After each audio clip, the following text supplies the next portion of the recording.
তার ব্যাপারে বিশ্ব নবী সাল্লাল্লাহু আলাইহি ওয়াসাল্লাম বলেন, কানা লাহু বিকুল্লি খুতওয়াতিন আমালু সানাহ আজরু সিয়ামিহা ওয়া কিয়ামিহা। সুবহানাল্লাহ।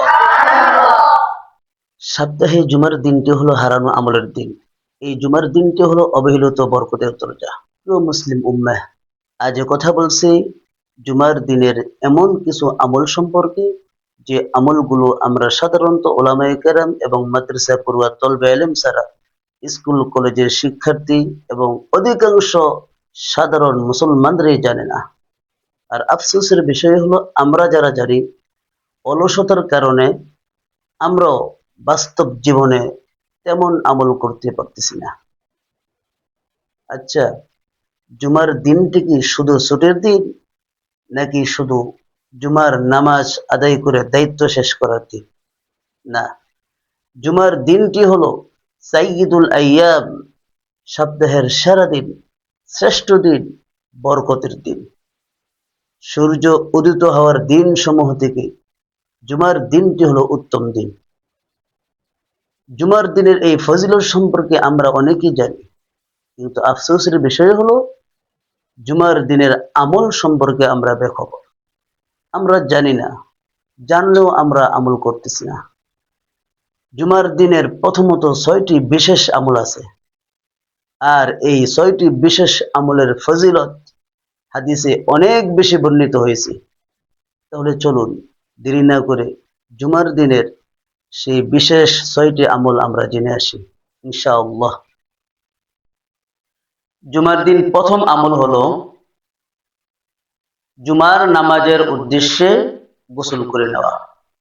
বলেন, জুমার দিন 1 নম্বর আমল কি? গোসল করে নেওয়া। জুমার দিনের 2 নম্বর আমল হলো আজানের পূর্বে, অর্থাৎ আগে আগেই মসজিদে রওনা হওয়া। 2 নম্বর আমল কি?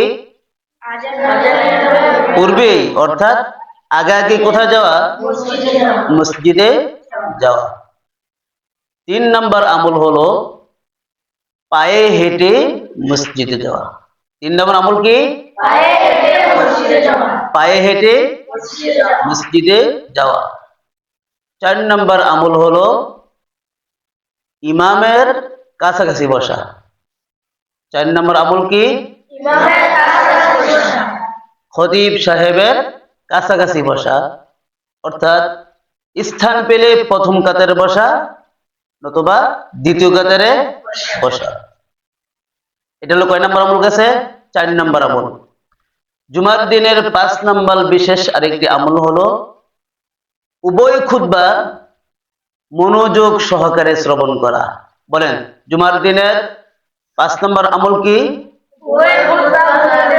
মনোযোগ সহকারে শ্রবণ। জুমার দিনের 6 নম্বর বিশেষ আরেকটি আমল হলো খুতবা চলাকালীন কোনো কথা বা কাজ না করা। কারোর সাথে কথা বলা বা কোনো কাজ করা সম্পূর্ণ নিষিদ্ধ। তাহলে কয়টি কাজ হলো? 6টি। আমল কয়টি হলো? 6টি আমল।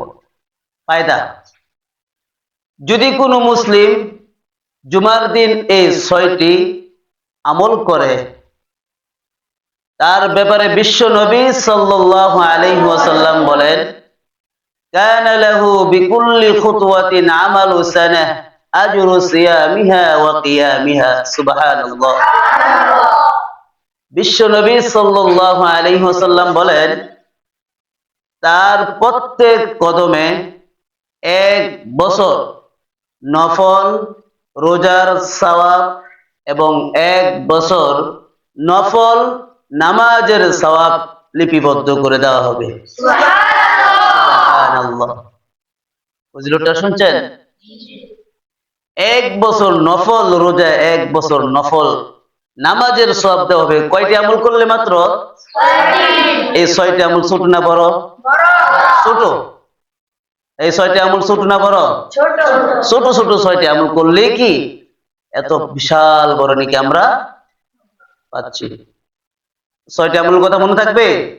1 নাম্বার জুমার উদ্দেশ্যে গোসল করা, 2 নাম্বার পায়ে আগে আগে মসজিদে যাওয়া, 3 নাম্বার পায়ে হেঁটে যাওয়া, 4 নাম্বার ইমাম সাহেবের কাছাকাছি বসা, 5 নাম্বার উভয় খুতবা মনোযোগ দিয়ে শ্রবণ করা, 6 নাম্বার খুতবা চলাকালীন কারোর সাথে কোনো কথা বা কাজ না করা। এই 6টি মাত্র আমল করতে পারলে 1 বছর নফল রোজা, 1 বছর নফল নামাজের সওয়াব আল্লাহ রাব্বুল আলামিন আমাদের আমলনামায় দিবেন। সুবহানাল্লাহ। আজকে কয়জনের তৌফিক আছে যে 1 বছর নফল রোজা রাখা, 1 বছর নফল নামাজ পড়া সম্ভব? কঠিন কাজ না? কঠিন কাজ। সপ্তাহে 2টা নফল রোজা যেটা সুন্নাহ সেটাও তো আমরা রাখি না। কয়জন মুসলিম আছে আজকে 2টা রাকাত নফল সালাত একটু বেশি পড়বে? কয়জন আছে? পাওয়াই যায় না, খুব কম সংখ্যায়। সেখান থেকে আল্লাহ রাব্বুল আলামিন কত সহজ আমাদের জন্য করে দিয়েছে যে এই 6টি মাত্র আমল করতে পারলে জুমার দিন এত বিশাল নেয়ামত, এত বিশাল সওয়াব আমাদের আমলনামায় দিবে। আল্লাহু আকবার। তো আমরা এই 6টি আমল করব তো ইনশাআল্লাহ। আল্লাহ রাব্বুল আলামিন আমাদেরকে জুমার দিন এই 6টি আমল করার তৌফিক দান করুন। আমিন।